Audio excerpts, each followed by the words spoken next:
Hello students, I am Sanjay Kumar. Today I am going to discuss about the scope या career in biology. That is, what's after 12th? 12th के बाद आप क्या करेंगे? 12th तो करेंगे ही, 11 12th, लेकिन उसके पहले आपको ये टारगेट बनाना पड़ेगा कि आप किस फील्ड में जाना चाहते हैं। बायोलॉजी का क्या फील्ड है, किसकी क्षेत्र में जा सकते हैं। तो इसमें जो है कुछ इम्पॉर्टेंट फील्ड्स है, बहुत सारे फील्ड्स हैं इसका। आजकल के दौर में इस बायोलॉजी का बहुत ही ज़्यादा वैल्यू हो गया है, क्योंकि अभी जो है सारे चीज़ फेल है। अभी के वर्तमान समय में जिसमें अभी कोरोना वायरस अपना आतंक मचाए हुए है, उसमें बायोलॉजी ही सबसे आगे है। तो बायोलॉजी का वैल्यू बहुत ही ज़्यादा है।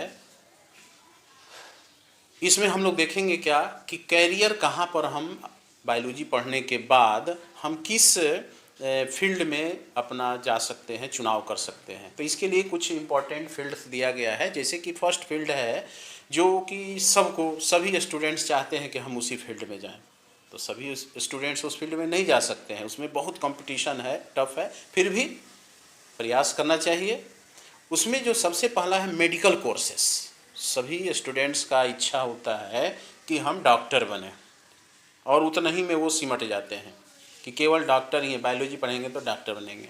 लेकिन नहीं, बहुत सारे कोर्स हैं, डॉक्टर के अलावा भी इसमें बहुत सारे कोर्स हैं। तो पहला है आपको मेडिकल कोर्सेस है। मेडिकल कोर्सेस में जितने भी डॉक्टर्स होते हैं, सर्जन्स होते हैं, वो इसके अंतर्गत आते हैं। हम सेपरेटली हम स्टडी करेंगे सबका अलग अलग।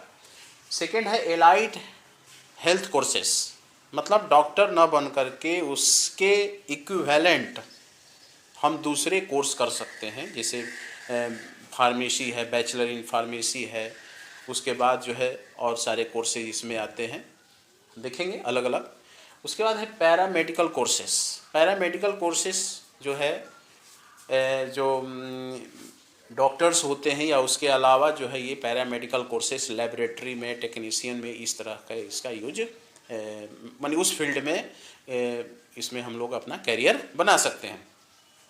उसके बाद है fourth research area. Research area में जैसे कि बहुत सारे रिसर्च एरिया इसमें है, जैसे बायोटेक्नोलॉजी का है, जेनेटिक इंजीनियरिंग का है, एग्रीकल्चर का है, बायो इन्फॉर्मेटिक्स है। ये सब डिफरेंट नए नए एरिया आ रहे हैं, फील्ड आ रहे हैं, जिसमें आप अपना कैरियर या ये बना सकते हैं, स्कोप इसमें है। उसके बाद टीचिंग फील्ड है। टीचिंग फील्ड में बायोलॉजी पढ़ करके टीचर, प्रोफेसर, लेक्चरर, बहुत सारे इसमें फील्ड है, बना सकते हैं। अदर फील्ड है कि मतलब कि जैसे बायो के साथ, मैथ के साथ बायो कर लिए, तो अगर आप सेना में जाते हैं, आर्मी में जाते हैं या उस समय, तो आपको उसमें भी आप अपना योगदान कर सकते हैं। उसमें जो हॉस्पिटल्स होते हैं उसमें आपको नियुक्त किया जा सकता है, अपॉइंट किया जा सकता है। उसके अलावा डॉक्टर के सहयोगी में जैसे कंपाउंडिंग का काम हुआ, कंपाउंडर्स जो होते हैं। उसके बाद जैसे एमआर हुआ, मेडिकल रिप्रेजेंटेटिव्स हो गए। उसके बाद कुछ अदर हेल्थ वर्कर्स होते हैं जो कि उसमें आप इस तरह से योगदान कर सकते हैं। तो सबसे पहला है मेडिकल कोर्स। ये बहुत ही प्रेस्टिजियस इसको माना गया है कि डॉक्टर, और यह जो है 12th पास करने के बाद इसका एग्जामिनेशन होता है, इंट्रेंस एग्जामिनेशन, जो कि नीट कहलाता है।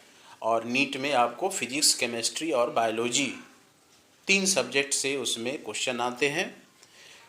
उससे जब हम उसमें पास करेंगे तब इन सभी कोर्सेस में एडमिशन हो सकता है, और ये सब कोर्स करने के बाद ही डॉक्टर बन सकते हैं। तो पहले इंट्रेंस होता है, उसमें पास करने के बाद उस कॉलेज में एडमिशन होगा। डिफरेंट कोर्सेज हैं। अब कहता है कि इसमें जो मेडिकल कोर्सेज हैं, इसमें तो नीट हो गया, उसके बाद हो गया आपको एम्स का हो गया, उसके बाद जिपमर हो गया। ये सब डिफरेंट उसमें एग्जामिनेशन का अथॉरिटी है जो कि इस डॉक्टर बनाने में आपको सहायता करेगा। तो जैसे सबसे पहला है एमबीबीएस। एमबीबीएस क्या होता है?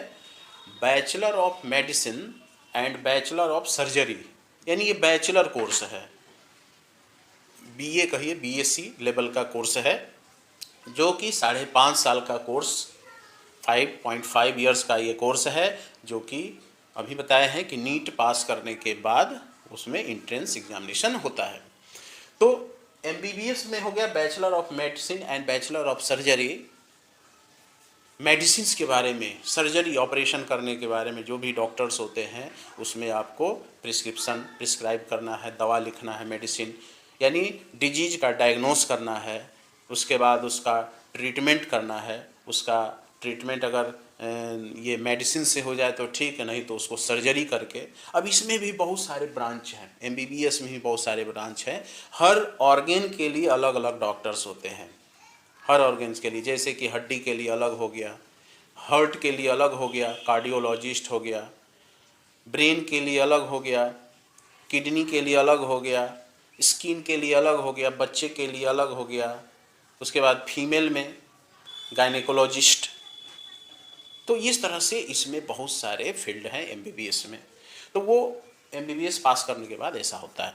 दूसरा जो है सबसे इसके बाद का जो है बीडीएस, बीडीएस माने दांत के बारे में, बैचलर ऑफ डेंटल सर्जरी, दांत के बारे में, उसमें जो उसको प्रॉपर हेल्दी बनाने के लिए या उसमें इन्फेक्शन हो जाते हैं तो उसको कैसे किया जाता है ठीक ठाक, ये सब तो ये बीडीएस में हम लोग देखते हैं। उसके बाद बीएएमएस, बीएएमएस में हो गया Ayurvedic medicine and surgery, Ayurveda के बारे में, आयुर्वेदिक पद्धति जो है उसमें वो भी इक्विवेलेंट है इसी के जैसा, जो कि बैचलर ऑफ एमबीबीएस है उसी के इक्विवेलेंट बीएएमएस भी है। तो इसमें आयुर्वेदिक पद्धति से डॉक्टर बनते हैं, उसमें आयुर्वेद से इलाज किया जाता है। उसके बाद बीएनवाईएस, इसमें क्या है, योगा और नेचुरोपैथी, योग करके बहुत सारे ऐसे डिजीज है जिसको योग करके ठीक किया जा सकता है, तो इसके लिए अलग से जो है नेचुरोपैथी और योगिक साइंस में इसको ये कोर्स है। उसके बाद है क्या बीयूएमएस और बीएसएमएस। तो बीयूएमएस यूनानी मेडिसिन एंड सर्जरी, यूनानी पद्धति के द्वारा ये सब, यूनान कहाँ है, ग्रीस देश में है, तो वहाँ से ये मेडिसिन उस पद्धति को यहाँ पर अपनाया गया है। सिद्धा मेडिसिन भी क्या है कि ये भी एक तरह से पुरानी पद्धति है जिसमें डिफरेंट डिजीज का ट्रीटमेंट किया जाता है। तो बीयूएमएस, बीएसएमएस, उसके बाद बीएचएमएस होम्योपैथिक। होम्योपैथिक में क्या है कि आपको होम्योपैथी प्रकार से उसको ये किया जाता है, ट्रीटमेंट किया जाता है। जैसे इसमें एलोपैथ कहलाता है, एलोपैथी यानी इंग्लिश पद्धति हो गया, और ये होम्योपैथिक मेडिसिन एंड सर्जरी इसमें किया जाता है। उसके बाद बीवीएससी यानी जो एनिमल्स होते हैं, पेट एनिमल्स होते हैं या जो भी एनिमल्स होते हैं उसके देखभाल या उसके ट्रीटमेंट के लिए वेटरनरी डॉक्टर्स होते हैं, तो उसको बीवीएससी में हम लोग पढ़ते हैं, bachelor of veterinary science.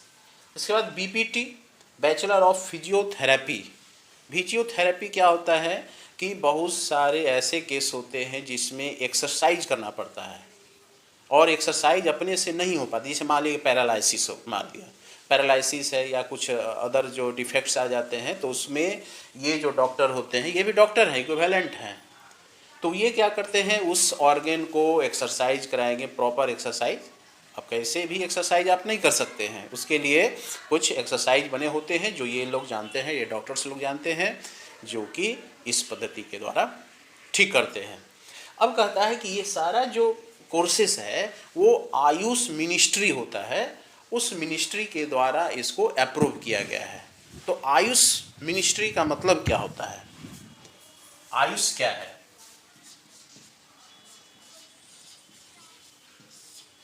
Ayush हो गया, ये मिनिस्ट्री है, मंत्रालय है जिसके द्वारा ये क्या किया गया है, एडवाइज किया गया है, ये सब कोर्स को या उसी के द्वारा ये कंट्रोल करता है। तो कोई भी स्वास्थ्य संबंधी या हेल्थ संबंधी जो जानकारी होता है वो आयुष मिनिस्ट्री के द्वारा ये किया जाता है। तो आयुष मिनिस्ट्री में होता क्या है, जैसे A4 हो गया क्या, आयुर्वेद,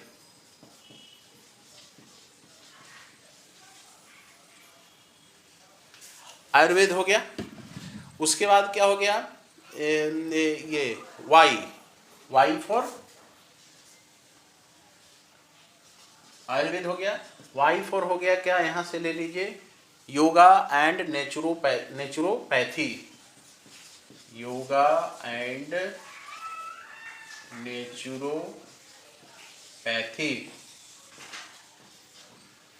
ए वाई हो गया। यू किससे हो गया, तो यहाँ देखिए यू हो गया यूनानी पद्धति जो अभी बताए हैं, यूनान देश से ये लिया गया है, यूनानी हो गया। एस फॉर हो गया सिद्धा, ये भी एक है ओल्ड पद्धति है।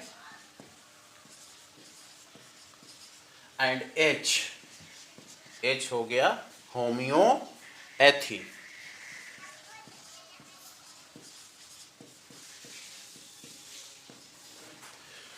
तो ये सब जो है आयुष मिनिस्ट्री के अंदर, आयुष का ये फुल फॉर्म हो गया, इसी का एब्रिविएशन है।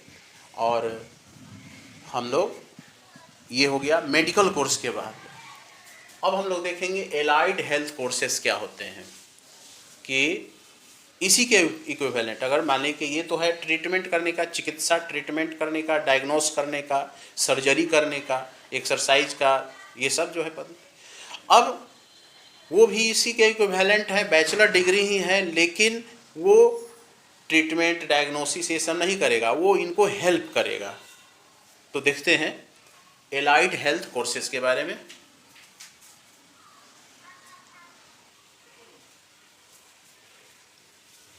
अब हम लोग देखते हैं कि मेडिकल लाइन ये भी है, मेडिकल कोर्स नहीं है, मतलब इसमें हम लोग डिजीज का डायग्नोसिस, ट्रीटमेंट, सर्जरी नहीं करते हैं, इसमें उनका हेल्प करते हैं। जैसे एलाइड हेल्थ कोर्सेस है, इसी से जुड़ा हुआ, एलाइड हेल्थ से ही जुड़ा हुआ है ये कोर्स। और इसमें जैसे बी फार्म का मतलब होता है बैचलर इन फार्मेसी। फार्मा का मतलब मेडिसिन होता है, मतलब बहुत सारे जहाँ पर मेडिसिन बनते हैं, कंपनी है, दवा की जो मेडिसिन कंपनी है, वहाँ पर डेली नए नए ड्रग्स या मेडिसिन्स खोज होते हैं, उनका फॉर्मुलेशन होता है। तो वहाँ पर इस कोर्स को करने के बाद इसका किया जा सकता है। इस कोर्स करने का जो पीरियड है, टाइम है, वो लगभग 4 ईयर का है ये कोर्स। MBBS ये सब जो कोर्स था वो 5.5 साल का था, यह जो कोर्स है क्या है, 4 साल का कोर्स है। तो इसमें बहुत सारे कॉलेजेज हैं जो कि ये बी फार्मेसी कराते हैं। उसी के बाद है नर्सिंग, BSc नर्सिंग। इसमें नर्सिंग करना है, जो भी पेशेंट होते हैं उनके देखभाल करने के लिए, जैसे मेल नर्स भी आते हैं, फीमेल नर्स भी आती हैं, तो इसमें नर्सिंग करना है, केयर करना है पेशेंट का। तो उस केयर करने के लिए अब उसको जैसे कि इंजेक्शन लगाना है, कैथेटर लगाना है, सेलाइन लगाना है, IV लगाना है, ये सब जो है, जो ये लगाना है, क्या बोलते हैं, डायलिसिस करना है, या ये सब जो प्रोसेस होते हैं उसमें आपको इनकी ज़रूरत पड़ती है। उसके बाद है BOT, ऑक्यूपेशनल थेरेपी। कुछ ऐसे ऑक्यूपेशंस से रिलेटेड है, बहुत सारे आजकल इतना ना काम जो दिनचर्या है हम लोगों का, डेली रूटीन है, वो बहुत ही अनसिस्टमेटिक हो गया है। तो ये क्या करते हैं, उसको सिस्टमेटिक बनाते हैं, सलाह देते हैं ऑक्यूपेशन थेरेपी की, काम करते हुए आप किन चीज़ों को फॉलो कर सकते हैं, उनका ये ध्यान रखते हैं। उसके बाद जो है BSc एनास्थेसिया टेक्नीशियन, मतलब जब ऑपरेशन किया जाता है तो उसमें बेहोश किया जाता है, एनास्थेसिया। तो बेहोश करने के लिए भी एक अलग से डॉक्टर होते हैं, उनको कितना डोज लगेगा, वेट के अनुसार वो डोज एनास्थेसिया का देते हैं, तब जा कर के वो बेहोश होते हैं, और बेहोश होने के बाद उनका सर्जरी किया जाता है। तो BSc एनेस्थीसिया हो गया। उसके बाद bachelor in medical, BMLT, bachelor in medical lab technology technician.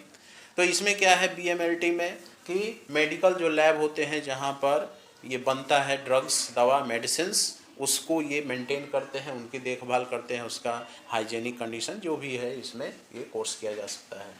BSc operation theatre में कैसे मैनेज किया जाएगा, जितने भी ऑपरेटर्स होते हैं उसकी देखभाल और उसका जो है कैसे वो चलेगा, ये सब जो है यहाँ से देखा जाता है। बीएससी कार्डियक केयर टेक्नीशियन, इसमें क्या है कि कार्डियक यानी हार्ट के देखभाल के लिए उसमें किस तरह से उसका मॉनिटरिंग करना, ईसीजी करना या उससे भी रिलेटेड जो भी है उसका केयर करना जो है इनकी जिम्मेवारी है। उसके बाद BSc imaging technique, BSc imaging माने इमेजिंग करना, जैसे कि अल्ट्रासाउंड, एक्सरे, ये सब जो होते हैं इनके लिए अलग डॉक्टर होता है, ठीक ना। तो ये इमेजिंग टेक्निक का इसमें दिया हुआ है। अब कहता है कि ये सब तो बीएससी लेवल का हो गया। उसके बाद है वो डिप्लोमा सारे कोर्स हैं। डिप्लोमा 2 साल का कोर्स होता है, ये सब 4 साल का कोर्स है। वो डिप्लोमा वाला पैरामेडिकल कोर्सेस भी उसको कहा जाता है, मतलब मेडिकल कोर्स को हेल्प करने के लिए वो बनाया गया है। इसमें से भी बहुत सारे, जैसे डीएमएलटी है और इससे भी रिलेटेड बहुत सारे कोर्स हैं उसमें। या diploma in medical lab technician, यहाँ पर देखिए diploma in bachelor medical lab technician, मैंने इसमें 4 साल का कोर्स हो गया, बैचलर कोर्स हो गया तो थोड़ा सा, और वो जो है डिप्लोमा कोर्स हो गया, 2 साल का कोर्स हो गया मेडिकल लैब टेक्नीशियन का, ईसीजी टेक्नीशियन, ये सब जो है डीएमएलटी हो गया। उसके बाद डेंटल टेक्नीशियन, जो बीडीएस डॉक्टर होते हैं वो अपने अंडर में जो ये टेक्नीशियन होते हैं डेंटल दांत वाले उनको रखते हैं उनसे। उसके बाद डायलिसिस टेक्नीशियन, जहाँ डायलिसिस पेशेंट जिनका किडनी फेल्योर हो जाता है तो उसमें डिप्लोमा कोर्स, ये डायलिसिस कैसे किया जाता है उसमें उसको ये करते हैं। उसके बाद एक्सरे टेक्नीशियन, एक्सरे करने वाले जो होते हैं हड्डी का चाहे लंग्स का, ये जो भी होते हैं एक्सरे, वहाँ पर टेक्नीशियन इसका ज़रूरत पड़ता है। उसके बाद ANM and GNM, auxiliary nurse midwife and general nurse midwife, यानी नर्स के जैसा ये काम हो गया, सहायक नर्स मिडवाइफ ही कहलाते हैं, या general nurse midwife. ANM and GNM course होता है जो कि हॉस्पिटल में पेशेंट के देखभाल के लिए ये रहते हैं, एएनएम एंड जीएनएम, तो ये भी एक कोर्स है। उसके बाद D pharma, diploma in pharmacy यहाँ था, ये बैचलर इन फार्मेसी था, बीएससी लेवल का है, ये डिप्लोमा है। तो इस कोर्स करने के बाद जो मेडिसिन्स का हॉस्पिटल में या जो मेडिकल स्टोर्स में है उसमें दवा का ये डिस्पेंसिंग कर सकते हैं, यानी दवा का ये दे सकते हैं पेशेंट को कि कितना डोज में ये लेना है, ये सब डी फार्मा में किया जाता है। ऑप्थेल्मिक असिस्टेंट, ऑप्थेल्मिक माने होता है आई केयर से रिलेटेड ये कोर्स है, जिसमें आँख के जो डॉक्टर होते हैं उनके सपोर्ट करने के लिए ये ऑप्थेल्मिक असिस्टेंस होते हैं। उसके बाद ऑपरेशन थिएटर टेक्नीशियन, अब इसे ऑपरेशन थिएटर वाले यहाँ पर बैचलर कोर्स भी है और इसका डिप्लोमा कोर्स भी है। तो ऑपरेशन तो करेंगे सर्जन, उसके बाद उसके जो उसको हेल्प करने के लिए बीएससी लेवल के और डिप्लोमा लेवल के ये सब जो है यहाँ पर रहेंगे टेक्नीशियन। उसके बाद पैथोलॉजिस्ट है कि डिजीज के डायग्नोस या जो भी माइक्रोब्स ब्लड में पाए जाते हैं या स्टूल में, यूरिन में, ये सब का पैथोलॉजी, यानी जो डिजीज कॉजिंग ऑर्गेनिजम्स होते हैं उसकी जांच के लिए पैथोलॉजिस्ट होते हैं, जो कि लैब में, मेडिकल लैब में वो टेस्ट करते हैं उनको। उसके बाद है न्यूट्रियोनिस्ट का मतलब हो गया न्यूट्रिशन से रिलेटेड, जो हायर फैमिली है या जो बड़े बड़े लोग हैं वो बहुत कम खाना खाते हैं, उनके लिए एक बैलेंस डाइट बना होता है कि कम डाइट में ही वो अपना न्यूट्रिशन एक्वायर कर लें, जितना कैलोरी उनको चाहिए वो ज़्यादा डोज नहीं लेना है, उसके लिए प्रॉपर डोज बनाया गया है, क्या क्या डोज है, तो उसको ये न्यूट्रियोनिस्ट जो है वो मेंटेन करते हैं, बताते हैं। उसके बाद फिजियोथेरेपी वही हो गया कि जो ऑर्गन्स होते हैं डिफेक्टिव ऑर्गन्स, उसको एक्सरसाइज करा करके और उसको ठीक किया जाता है। इसमें भी फिजियोथेरेपिस्ट देखे थे उस वाले कोर्स में, मेडिकल कोर्स में, तो उन्हीं को हेल्प करने के लिए ये डिप्लोमा इन फिजियोथेरेपी, ये सारे जो कोर्स हैं वो पैरामेडिकल कोर्सेज कहलाते हैं, डिप्लोमा कोर्सेज कहलाते हैं। तो फिजियोथेरेपी। उसके बाद रेडियोलॉजी मतलब कि जैसे कि अल्ट्रासाउंड ये सब जो होते हैं उनको जो डॉक्टर अल्ट्रासाउंड करते हैं उनके सहयोग में ये रेडियोलॉजिस्ट। तो इस तरह से कुछ इम्पॉर्टेंट कोर्सेस हैं और भी बहुत सारे कोर्सेस हैं जो कि इसमें किए जाते हैं। तो ये सब जो है बायोलॉजी का ये सब स्कोप है, कैरियर है। एक दो और स्कोप है, उसको भी हम लोग देख लेते हैं।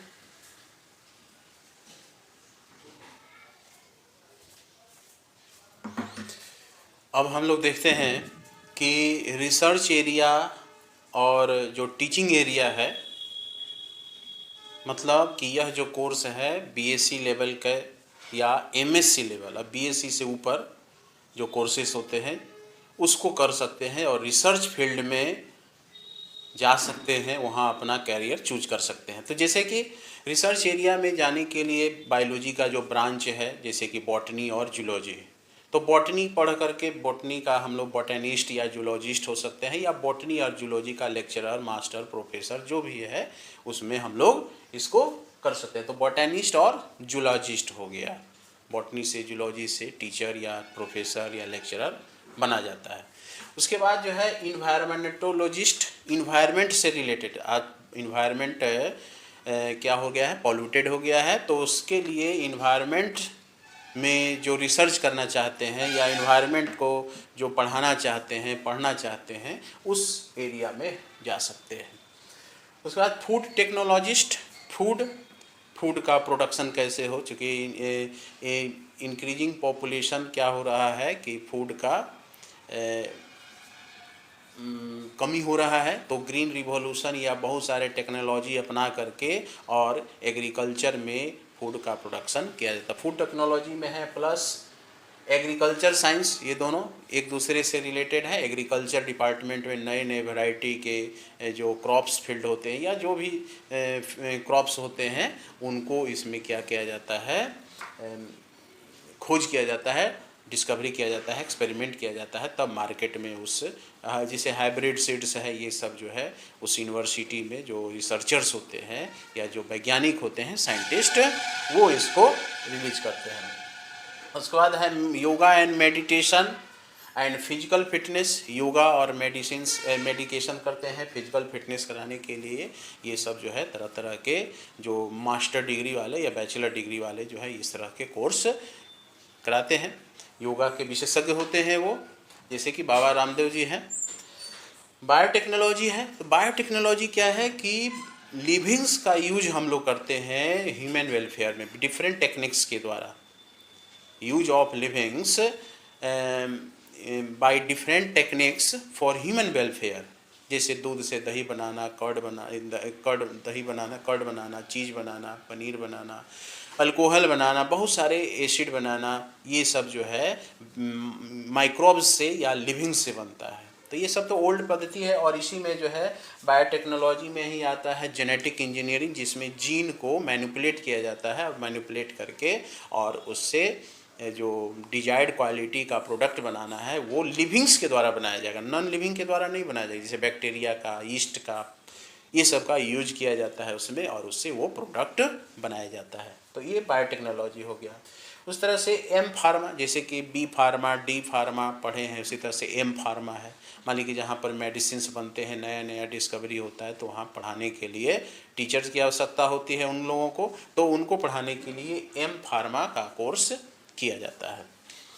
उसके बाद जेनेटिक काउंसलर है। जेनेटिक काउंसलर का मतलब कि जो पेरेंट्स में जो डिजीज है या कुछ जो कैरेक्टर अच्छे हैं उसको डिजीज को हटा देना और काउंसलिंग करके और उससे ऑफस्प्रिंग प्रोड्यूस करना, है ना। जैसे कोई जो बहुत सारे डिजीज जो है हेरिडिटी डिजीज होते हैं जो कि जनरेशन टू जनरेशन जाते हैं, तो इसमें जेनेटिक काउंसलर का बन करके और उसको ठीक किया जा सकता है। उसमें जो जेनेटिक डिसऑर्डर्स है उसको ठीक किया जा सकता है, काउंसलिंग करके ये कर देते हैं। फॉरेंसिक साइंस का मतलब कि जैसे कि डीएनए फिंगरप्रिंटिंग ये सब से करके और सबूत इकट्ठा करना, अदालत में सबूत के रूप में ये सब, जैसे कि बहुत सारे जो क्राइम होते हैं तो जो क्रिमिनल्स होते हैं, रेपिस्ट होते हैं, उसके डीएनए फिंगरप्रिंटिंग करके और उसको फॉरेंसिक साइंस के अंतर्गत इसको क्या किया जाता है। तो इसका कोर्स होता है कि कैसे डीएनए फिंगरप्रिंटिंग या ये सब जो टेक्नोलॉजी है वो किया जाता है। नैनो टेक्नोलॉजी, अब सब कुछ जो है नैनो चला रहा है, ये नया ब्रांच है। नैनो माने बहुत छोटा, है ना। तो बहुत छोटे छोटे इसमें जो है एपरेटस या जो ये टेक्नोलॉजी है जो कि ह्यूमन वेलफेयर में इसका योगदान है, तो उसमें ये बायोलॉजी के फील्ड में ये नैनो टेक्नोलॉजी हो गया, अति सूक्ष्म ये टेक्नोलॉजी हो गया। और ये बायो इन्फॉर्मेटिक्स अब बहुत सारे, जैसे कि जीनोम है, ह्यूमन बॉडी में, ह्यूमन सेल में कितना जीनोम है, तो ये सारे जीनोम, उस जीन में कौन कौन से बेस पेयर होते हैं, कितने होते हैं, ये सब की जानकारी जो है अब कहाँ रिकॉर्ड रखेंगे। तो with the help of computer data के रूप में उसको स्टोर किया जाता है। यानी बायो इन्फॉर्मेटिक्स, यानी जो लिविंग्स है उसके इंफॉर्मेशन को वो एक डाटा के रूप में कंप्यूटर के द्वारा उसको प्रोसेसिंग या स्टोर करके वो किया जाता है। तो बायो इन्फॉर्मेटिक्स भी एक जो है नया ब्रांच आया है जो कि डीएनए से ही ज़्यादा रिलेटेड है, क्योंकि डीएनए के जो डाटा होते हैं बहुत बड़े होते हैं, तो उस डाटा को कंप्यूटर के द्वारा किया जाता है।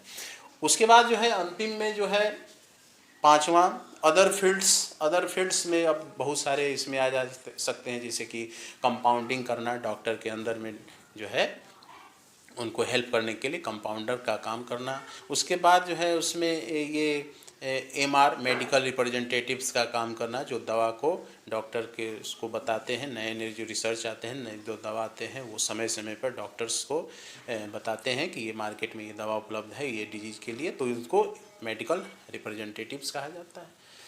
तो इस तरह से बहुत सारे इसमें बायोलॉजी के फील्ड हैं, इसमें आप ध्यान लगा करके पढ़ेंगे तो इसको हम लोग गेन कर सकते हैं। कहीं ना कहीं तो सेटिंग होना ही है, अच्छे से पढ़ेंगे तो अच्छे से सेटिंग होगा। ठीक, तो आज इतना ही।